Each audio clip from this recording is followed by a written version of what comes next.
ಮೈಸೂರಿನ ಉದಯಗಿರಿಯ ಗಲಭೆಗೆ ಕಾರಣವಾಗಿದ್ದ ವಿವಾದಿತ ಪೋಸ್ಟ್ ಹಾಕಿದ್ದ ಆರೋಪಿ ಸತೀಶ್ಗೆ ಜಾಮೀನು ಮಂಜೂರಾಗಿದೆ. ಮೈಸೂರಿನ 2ನೇ ಸಿವಿಲ್ ನ್ಯಾಯಾಲಯದ ನ್ಯಾಯಾಧೀಶರು ಆರೋಪಿಗೆ ಜಾಮೀನು ಮಂಜೂರು ಮಾಡಿದ್ದಾರೆ. ಸತೀಶ್ ಪೋಸ್ಟ್ನಿಂದಾಗಿ ಉದಯಗಿರಿ ಹೊತ್ತಿ ಉರಿದಿತ್ತು. ಈ ವೇಳೆ ಉದಯಗಿರಿ ಠಾಣೆಗೆ ಕಲ್ಲು ತೂರಾಟ ಮಾಡಲಾಗಿತ್ತು. ಅರ್ಜಿಯನ್ನು ನ್ಯಾಯಾಲಯ ಪುರಸ್ಕರಿಸಿದೆ. ಆರೋಪಿಯನ್ನು ಜಾಮೀನಿನ ಅಂದರೆ ಒಂದು ಶೂರಿಟಿಯನ್ನು ತೆಗೆದುಕೊಂಡು ಬಿಡುಗಡೆ ಮಾಡಲಿಕ್ಕೆ ಆದೇಶ ಮಾಡಿದೆ. ಒಬ್ಬರು ಶೂರಿಟಿಯನ್ನು ಕೊಡಲಿಕ್ಕೆ ಹೇಳಿದೆ. ನಾವು ಶೂರಿಟಿಯನ್ನು ಕೊಟ್ಟಿದ್ದೀವಿ. ಮತ್ತು ಅವರು ಇದೇ ರೀತಿಯ ಸಿಮಿಲರ್ ಅಫೆನ್ಸನ್ನು ಅಂದರೆ ಇದೇ ರೀತಿಯ ಒಂದು ಏನು ಆರೋಪ ಅವ್ರ ಮೇಲೆ ಬಂದಿದೆ ಆ ರೀತಿಯ ಅಫೆನ್ಸನ್ನು ಮತ್ತೆ ಮಾಡಬಾರ್ದು. ಮದುವೆ ಮನೆಯಲ್ಲಿ ಮುಯ್ಯಿ ಹಣ ತುಂಬಿದ್ದ ಬ್ಯಾಗ್ ಎಗರಿಸಿದ ಖತರ್ನಾಕ್ ಕಳ್ಳನನ್ನ ಪೊಲೀಸರು ಬಂಧಿಸಿದ್ದಾರೆ. ಚಾಮರಾಜನಗರದ ಸಿದ್ದಮಲ್ಲೇಶ್ವರ ಅನುಭವ ಮಂಟಪದಲ್ಲಿ ಊಟದ ಸಮಯದಲ್ಲಿ ವಧುವಿನ ಕೊಠಡಿಗೆ ನುಗ್ಗಿದ ಕಳ್ಳ ಮುಯ್ಯಿನ ಕವರ್ಗಳನ್ನ ತುಂಬಿಟ್ಟಿದ್ದ ಬ್ಯಾಗ್ ಎಗರಿಸಿ ಪರಾರಿಯಾಗಿದ್ದ. ಪೊಲೀಸರು ಮಿಂಚಿನ ಕಾರ್ಯಾಚರಣೆ ನಡೆಸಿ ಚಾಮರಾಜನಗರ ಬಿಡಿ ಕಾಲೋನಿಯ ಯಾಸಿನ್ ಎಂಬಾತನನ್ನ ಬಂಧಿಸಿದ್ದಾರೆ. ಕೋಟೆನಾಡು ಚಿತ್ರದುರ್ಗದ ಐಮಂಗಲ ಪೊಲೀಸರು ಭರ್ಜರಿ ಕಾರ್ಯಾಚರಣೆ ನಡೆಸಿ ಕುಖ್ಯಾತ ಅಂತಾರಾಜ್ಯ ಕಳ್ಳನನ್ನ ಬಂಧಿಸಿದ್ದಾರೆ. ಹನುಮಂತ ಅಲಿಯಾಸ್ ಬಳ್ಳಾರಿ ಹನುಮಂತ ಬಂಧಿತ ಆರೋಪಿ. ಈತ ಕರ್ನಾಟಕ ಮತ್ತು ಆಂಧ್ರದಲ್ಲಿ ಹಲವು ಕಳ್ಳತನ ಪ್ರಕರಣದಲ್ಲಿ ಭಾಗಿಯಾಗಿದ್ದ. ಐಮಂಗಲ ಬಸ್ ನಿಲ್ದಾಣದ ಬಳಿ ಅನುಮಾನಾಸ್ಪದ ರೀತಿಯಲ್ಲಿ ಸುತ್ತಾಡುತ್ತಿದ್ದಾಗ DYSP Shivakumar, CPI N Guddappa ನೇತೃತ್ವದಲ್ಲಿ ಕಾರ್ಯಾಚರಣೆ ನಡೆಸಿ ಆರೋಪಿಯನ್ನ ಬಂಧಿಸಿದ್ದಾರೆ. ಬಂಧಿತನಿಂದ 26,98,000 ಮೌಲ್ಯದ 351 ಗ್ರಾಂ ಚಿನ್ನಾಭರಣವನ್ನು ಜಪ್ತಿ ಮಾಡಿದ್ದಾರೆ.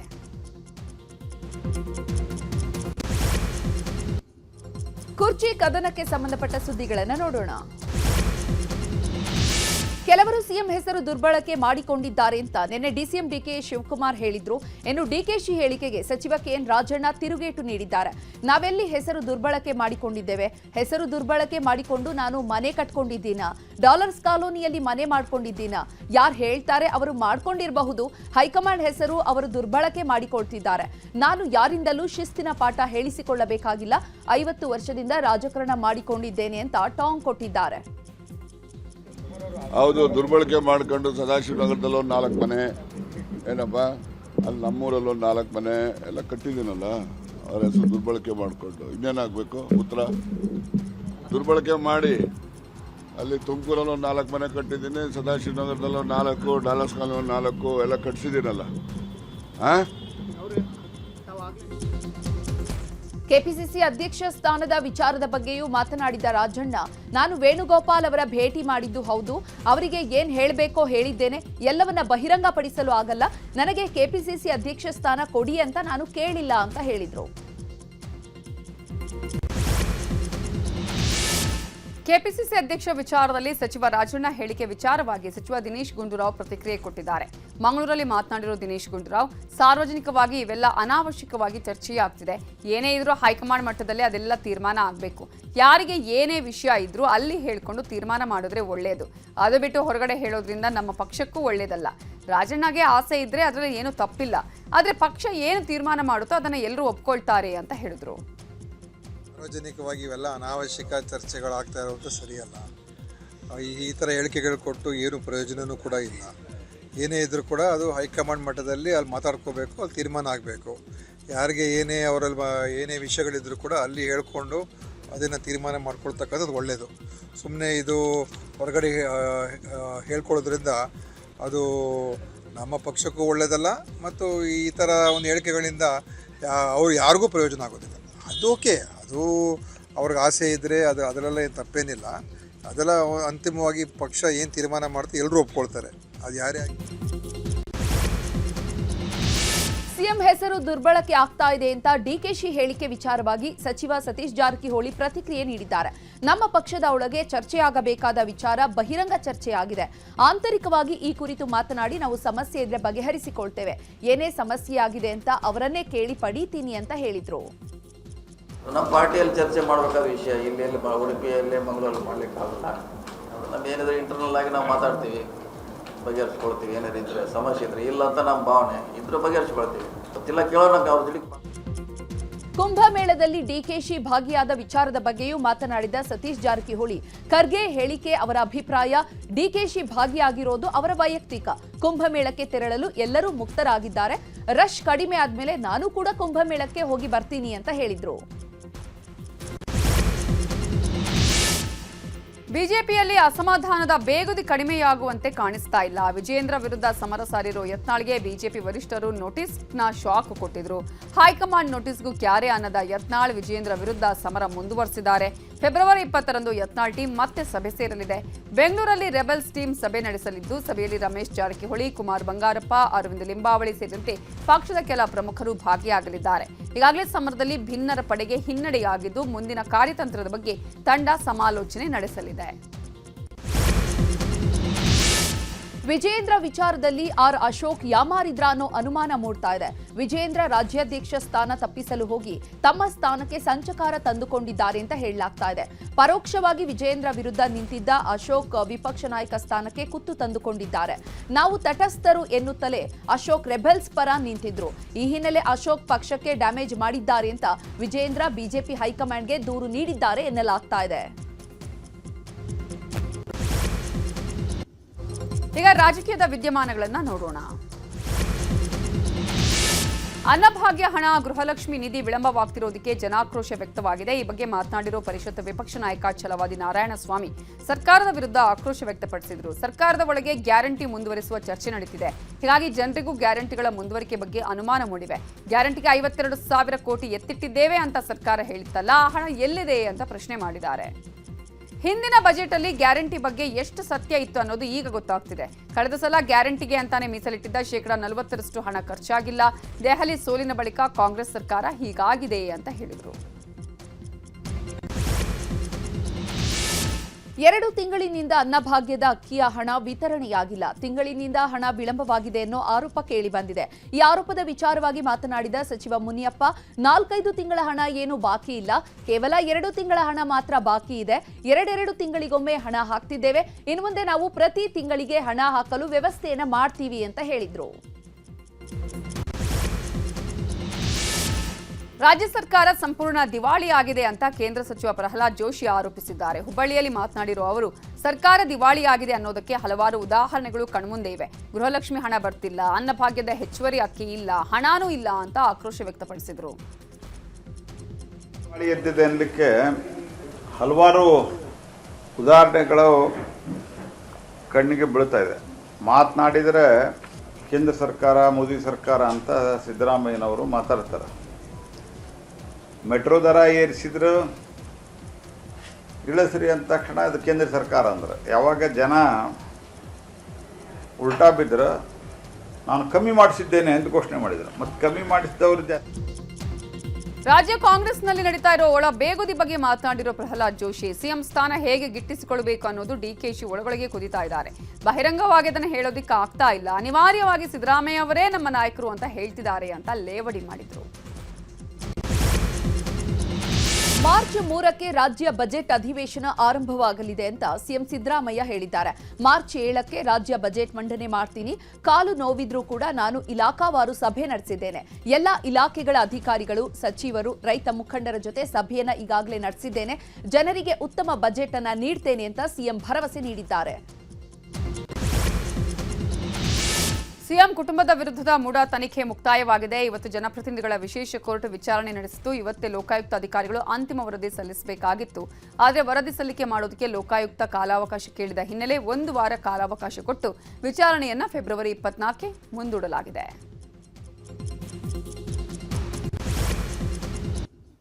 ರಾಜ್ಯದ ಸುದ್ದಿಗಳನ್ನ ನೋಡೋಣ. ಕೇಂದ್ರ ಸಚಿವ ಎಚ್.ಡಿ. ಕುಮಾರಸ್ವಾಮಿ ವಿರುದ್ಧ ಭೂ ಒತ್ತುವರಿ ಆರೋಪ ವಿಚಾರಕ್ಕೆ ಸಂಬಂಧಪಟ್ಟಂತೆ ಕಂದಾಯ ಇಲಾಖೆ ಅಧಿಕಾರಿಗಳು ಸರ್ವೆ ನಡೆಸಿದ್ರು. ಬಿಡದಿಯ ಕೇತಗಾನಹಳ್ಳಿಯಲ್ಲಿ ರೆವಿನ್ಯೂ ಇನ್ಸ್ಪೆಕ್ಟರ್ ಪ್ರಕಾಶ್ ಹಾಗೂ ಗ್ರಾಮ ಆಡಳಿತಾಧಿಕಾರಿ ವಿಶಾಲಾಕ್ಷಿ ನೇತೃತ್ವದಲ್ಲಿ ಸರ್ವೆ ನಡೆಸಲಾಯಿತು. ಕರ್ನಾಟಕ ರಾಜ್ಯ ನೀತಿ ಆಯೋಗ ಮತ್ತು ಯೋಜನಾ ಆಯೋಗದ ಉಪಾಧ್ಯಕ್ಷರಾಗಿ ಬಿಆರ್ ಪಾಟೀಲ್ ನೇಮಕ ಮಾಡಲಾಗಿದೆ. ಎಚ್ಆರ್ ಪಾಟೀಲ್ ಅವರನ್ನು ನೇಮಿಸಿ ಸಿಎಂ ಸಿದ್ದರಾಮಯ್ಯ ಆದೇಶ ಹೊರಡಿಸಿದ್ದಾರೆ. ಈ ಹಿಂದೆ ಸಿಎಂ ಸಿದ್ದರಾಮಯ್ಯ ಅವರ ರಾಜಕೀಯ ಸಲಹೆಗಾರರಾಗಿ ಬಿಆರ್ ಪಾಟೀಲ್ ಕಾರ್ಯನಿರ್ವಹಿಸಿದ್ರು.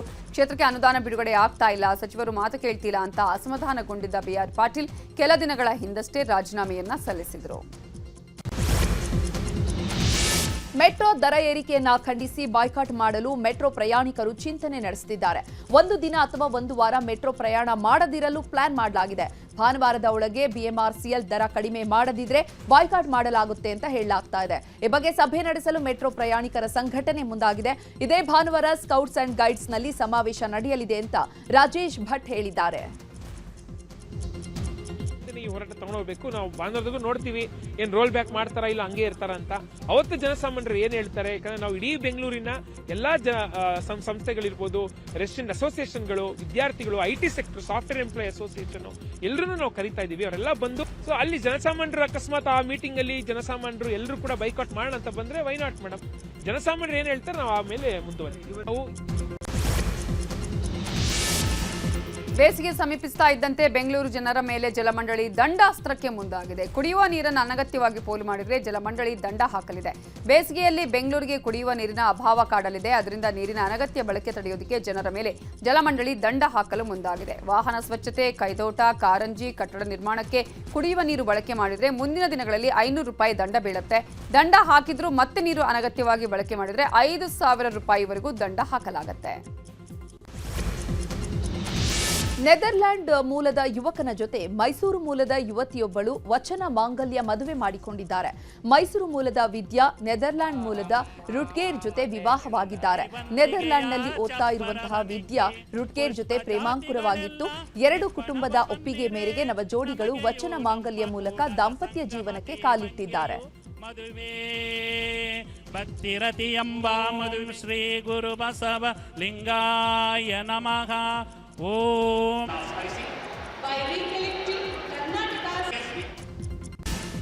ದೆಹಲಿ ವಿಧಾನಸಭಾ ಚುನಾವಣಾ ಪ್ರಚಾರದ ವೇಳೆ ಯಮುನಾ ನದಿ ಕಲುಷಿತ ವಿಚಾರ ಭಾರಿ ಚರ್ಚೆಯಾಗಿತ್ತು. ಯಮುನಾ ನದಿ ನೀರನ್ನು ಹರಿಯಾಣ ಕಲುಷಿತ ಮಾಡಿ ದೆಹಲಿಗೆ ಕೊಡ್ತಿದೆ ಅಂತ ಆಪ್ ಅರವಿಂದ್ ಕೇಜ್ರಿವಾಲ್ ಆರೋಪ ಮಾಡಿದ್ರು. ದೆಹಲಿ ಅಧಿಕಾರದ ಗದ್ದುಗೆಯೇರಿರುವ ಬಿಜೆಪಿ ದೆಹಲಿ ವ್ಯಾಪ್ತಿಯಲ್ಲಿ ಯಮುನಾ ನದಿಯನ್ನು ಸ್ವಚ್ಛ ಮಾಡಿಸುತ್ತಿದೆ. ನದಿಯಿಂದ ಭಾರಿ ಪ್ರಮಾಣದ ತ್ಯಾಜ್ಯವನ್ನು ಹೊರಹಾಕಲಾಗ್ತಿದೆ.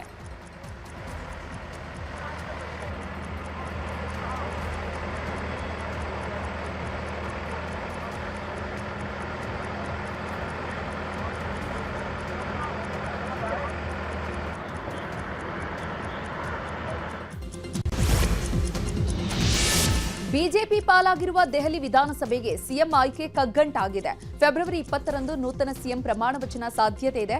ಆದರೆ ಈವರೆಗೂ ಬಿಜೆಪಿ ದೆಹಲಿಗೆ ಹೊಸ ಸಿಎಂ ಅಧಿಕೃತವಾಗಿ ಘೋಷಣೆ ಮಾಡಿಲ್ಲ.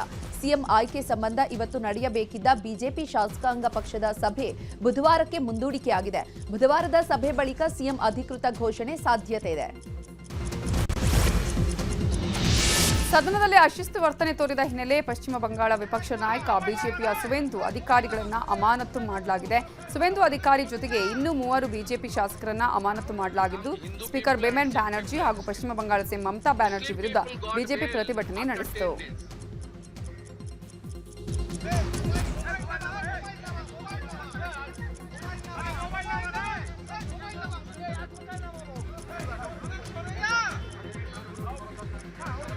Hindu people and Sikh people are still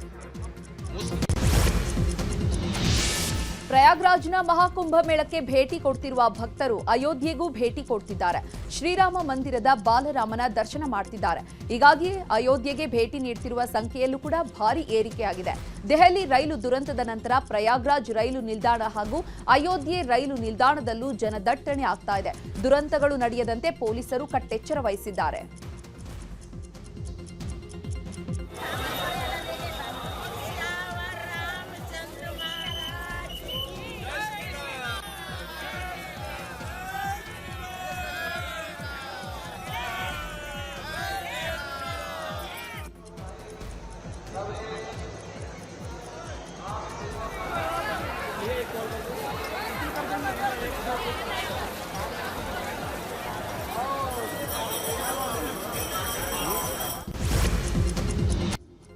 ಅಂತಾರಾಷ್ಟ್ರೀಯ ಮಟ್ಟದಲ್ಲಿ ಏನೆಲ್ಲ ಆಗ್ತಾ ಇದೆ ಅನ್ನೋದನ್ನ ನೋಡೋಣ ವಿದೇಶ ಸುದ್ದಿಯಲ್ಲಿ. ಉಕ್ರೇನ್ ರಷ್ಯಾ ನಡುವೆ ನಿರಂತರವಾಗಿ ಯುದ್ಧ ನಡೀತಾ ಇದ್ದು, ಉಕ್ರೇನ್ ರಾಜಧಾನಿ ಕಿಯೇವ್ ಮತ್ತು ಇತರೆ ಪ್ರದೇಶಗಳ ಮೇಲೆ ರಷ್ಯಾ ಡ್ರೋನ್ ದಾಳಿ ಮಾಡಿದೆ. 147 ಡ್ರೋನ್ಗಳನ್ನು ಉಕ್ರೇನ್ ಮೇಲೆ ರಷ್ಯಾ ಉಡಾವಣೆ ಮಾಡಿದೆ. ಡ್ರೋನ್ ದಾಳಿಯಿಂದ ಬೆಂಕಿ ಹೊತ್ತಿಕೊಂಡು ಹಲವು ಕಟ್ಟಡಗಳು ಧ್ವಂಸಗೊಂಡಿವೆ. ಗಾಜಾವನ್ನ ವಶಕ್ಕೆ ಪಡೆಯುತ್ತೇವೆ, ಅಗತ್ಯವಿದ್ರೆ ಗಾಜಾದಲ್ಲಿ ಅಮೆರಿಕ ಸೇನೆಯನ್ನು ನಿಯೋಜಿಸುತ್ತೇವೆ ಅಂತ ಅಮೆರಿಕ ಅಧ್ಯಕ್ಷ ಡೊನಾಲ್ಡ್ ಟ್ರಂಪ್ ಮತ್ತೆ ಘೋಷಣೆ ಮಾಡಿದ್ರು. ಟ್ರಂಪ್ ಈ ರೀತಿ ಹೇಳಿಕೆ ನೀಡಿದ ಬೆನ್ನಲ್ಲೇ ರಿಯಾದ್ನಲ್ಲಿ ಅರಬ್ ದೇಶದ ಮುಖ್ಯಸ್ಥರು ಸಭೆ ನಡೆಸಿದ್ದಾರೆ. ಒಂದು ವೇಳೆ ಅಮೆರಿಕ ಗಾಜಾ ವಶಕ್ಕೆ ಪಡೆದ್ರೆ ಅದರಿಂದ ಅರಬ್ ದೇಶಗಳಿಗೆ ಆಗುವಂತಹ ಲಾಭ ನಷ್ಟದ ಕುರಿತು ಚರ್ಚೆ ನಡೆಸಿದ್ದಾರೆ. ತಾನು ಸಲಿಂಗಕಾಮಿ ಎಂದು ಬಹಿರಂಗವಾಗಿ ಘೋಷಿಸಿದ್ದ ಇಮಾಮ ಮೊಹಸಿನ್ ಹೆಂಡ್ರಿಕ್ಸ್ನ ಗುಂಡು ಹೊಡೆದು ಹತ್ಯೆ ಮಾಡಲಾಗಿದೆ. ದಕ್ಷಿಣ ಆಫ್ರಿಕಾದ ಕುಬೇಹಾದಲ್ಲಿ ಈ ಘಟನೆ ನಡೆದಿದ್ದು, ಕಾರಲ್ಲಿ ಪ್ರಯಾಣಿಸುವಾಗ ಇಬ್ಬರು ಮುಸುಕುಧಾರಿಗಳು ಮೊಹಸಿನ್ ಮೇಲೆ ಗುಂಡು ಹಾರಿಸಿ ಎಸ್ಕೇಪ್ ಆಗಿದ್ದಾರೆ. ಇಮಾಮ್ ಇಸ್ಲಾಮಿಕ್ ವಿದ್ವಾಂಸ ಮತ್ತು LGBTQ ಕಾರ್ಯಕರ್ತರಾಗಿದ್ದ ಮೊಹಸಿನ್ ದಕ್ಷಿಣ ಆಫ್ರಿಕಾದ ಕೆಬೇಹಾ ನಗರದಲ್ಲಿ ಮದುವೆಯೊಂದರಲ್ಲಿ ಭಾಗವಹಿಸಿ ವಾಪಸ್ ಬರ್ತಾ ಇದ್ದಾಗ ಈ ದುರ್ಘಟನೆ ಸಂಭವಿಸಿದೆ. ಸಂಸದೀಯ ಸಮಿತಿಗೆ ಸುಳ್ಳು ಹೇಳಿರುವ 2 ಪ್ರಕರಣದಲ್ಲಿ ಸಿಂಗಾಪುರ ವಿಪಕ್ಷ ನಾಯಕನನ್ನ ದೋಷಿ ಎಂದು ಘೋಷಿಸಲಾಗಿದೆ. ವಿಪಕ್ಷ ನಾಯಕ ಪ್ರೀತಮ್ ಸಿಂಗ್ ದೋಷಿ ಎಂದು ಸಿಂಗಾಪುರದ ಕೋರ್ಟ್ ತೀರ್ಪು ನೀಡಿದೆ. ಕೋರ್ಟ್ ಏನಾದರೂ 10,000 ಸಿಂಗಾಪುರ ಡಾಲರ್ಗಳಿಗಿಂತ ಹೆಚ್ಚಿನ ದಂಡ ವಿಧಿಸಿದರೆ ಪ್ರೀತಮ್ ಸಿಂಗ್ ಚುನಾವಣೆಯಲ್ಲಿ ಸ್ಪರ್ಧೆ ಮಾಡುವಂತಿಲ್ಲ.